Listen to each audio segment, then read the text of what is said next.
तीन चीजें सिर्फ काम आएंगी।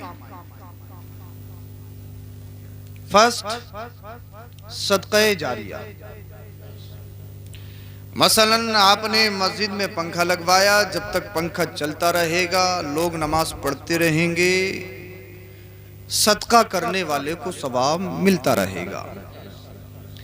आपने समरसेबिल लगवाया, लोग जब तक सैराब होते रहेंगे, पानी पीते रहेंगे, अपनी प्यासों को बुझाते रहेंगे, आपको सवाब मिलता रहेगा। लेकिन मेरी नज़र में एक सदका जारिया बड़ा बेहतरीन है, अगर इजाज़त हो तो बताऊं, जिस पे मेरा भी अमल है। हाँ, जिसकी कोई लिमिट ही नहीं है ख़त्म होने की। मस्जिद में पंखा लगवाएं, मुमकिन है साल, 2 साल, 10 साल, 20 साल चले, ख़त्म हो जाए। लेकिन इसका मतलब ये मत समझ लेना कि सैयद साहब ये क्या कहे, मस्जिद में कुछ नहीं देना है। इतने ही समझना जितना समझा रहा हूँ, ना उससे कम समझना ना उससे ज़्यादा समझना, वरना एक्सीडेंट हो जाएगा। हाँ, आपने सबकी फजीलत अलग अलग है। नल लगवाया या समरसेबिल लगवाया, जब तक लोग सैराब होते रहेंगे आपको सवाब मिलता रहेगा, लेकिन उसकी कोई ना कोई लिमिट है, हद है। एक सदका जो कभी खत्म नहीं होगा, उलमा की तवज्जो चाहता हूं। जिन मदारिस में पढ़ाई होती है, उलमा पढ़ाते हैं, मसलन बुखारी शरीफ दर्स की कोई भी किताब आप लो, खरीदो। बुखारी शरीफ का हदिया तकरीबन आज के दौर में 1300 या 1400 का होगा गालिबन। आपने मसलन वो 1400 की किताब बुखारी शरीफ लेकर आलिम साहब को दे दी, वसीयत कर दी, हजरत जब तक आप पढ़ाएंगे इसी किताब से पढ़ाएंगे। उन्होंने अपने बच्चों को पढ़ाया। अगर पढ़ने वालों में से कोई एक भी आलिम बन गया, और बनते हैं, वो अपने बच्चों को पढ़ाएगा, उसके शागिर्द उसको पढ़ाएंगे, उसके शागिर्द वो अपने शागिर्दों को पढ़ाएंगे। आपने बुखारी शरीफ एक दी थी, मरने वाला 15वीं सदी में मर गया, लेकिन इल्म जारी है 16वीं सदी में भी, 17वीं सदी में भी, 18वीं सदी में भी, 19वीं सदी में भी। मरने वाला जो एक किताब देकर गया है, जिससे इल्म को सीखा और सिखाया गया है, तुम्हें सदियां गुजर जाएंगी लेकिन कभी सदका जारिया खत्म नहीं होगा। बेशक बेशक बेशक। माइक वाले कहाँ गए? हाँ, माइक अच्छा बोल रहा है, बस ये इसको ई को खत्म कर दें। आपकी समझ में तो आ रहा है? हाँ, मगर वो जब से यही कह रहे हैं कि मेरी टांगों में बहुत दर्द है, मेरी टांगों में बहुत दर्द है। हाँ, वो जब से यही कह रहे हैं, और अब घूमने के लिए गए, शायद टांगे सीधी करने के लिए गए होंगे। बस ई को कम हो जाए और आपकी समझ में आ जाए। हाँ, बस ये जो बताया जाए वो आपको समझ आना चाहिए। तो एक सदका जारिया, अगर आप किताबी शक्ल में, जो मदरसे में बच्चे पढ़ते हैं, आप उन बच्चों को किताबें खरीदवाओ, आप मुदर्रिसीन को किताबें दो, उनको वसीयत करो इसी में पढ़ना है, इसी में पढ़ाना है। ये सदका ऐसा है कभी ख़त्म होने वाला नहीं है।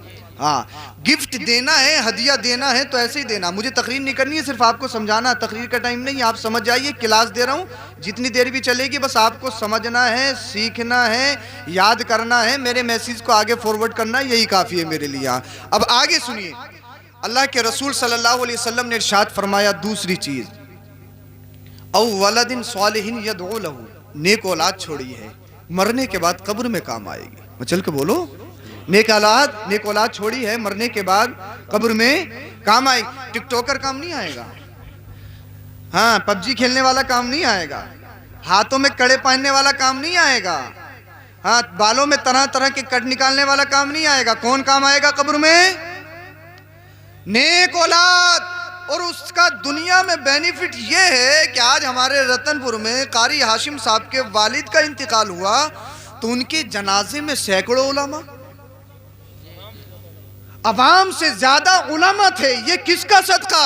ये इल्म दीन मुस्तफ़ा का सदका है। तो सबसे पहला फायदा तो यही है, अगर अपने बच्चों को आलिम बनाओगे, जब तुम्हारा मरने का नंबर आएगा, मरना है मरना, इससे किसी को छुटकारा नहीं है। जब तुम मरोगे तो तुम्हारी नमाज जनाजा में न जाने तुम्हारे बच्चे के ताल्लुक में, कांटेक्ट में जितने भी उलमा होंगे वो सब आएंगे, अपनी अपनी हैसियत से तुम्हारे लिए इसाले सवाब करेंगे, अल्लाह रब्बुल इज़्ज़त उन उलमा के सदके तुम्हें कब्र में भी राहत अता फरमाएगा और हश्र में भी राहत अता फरमाएगा। सुभान अल्लाह, माशाअल्लाह माशाअल्लाह। हाँ, और एक बात बताऊं मैं आपको, कारी अब्दुल क़य्यूम साहब जो अहलिया इंतकाल कर गई उनके दामाद हैं, और ये जितने भी उलमा हैं ना, ये इन्हीं के तवस्सुल से हैं, इन्हीं के तवस्सुल से हैं ये, और ये सब फी सबीलिल्लाह वाले हैं।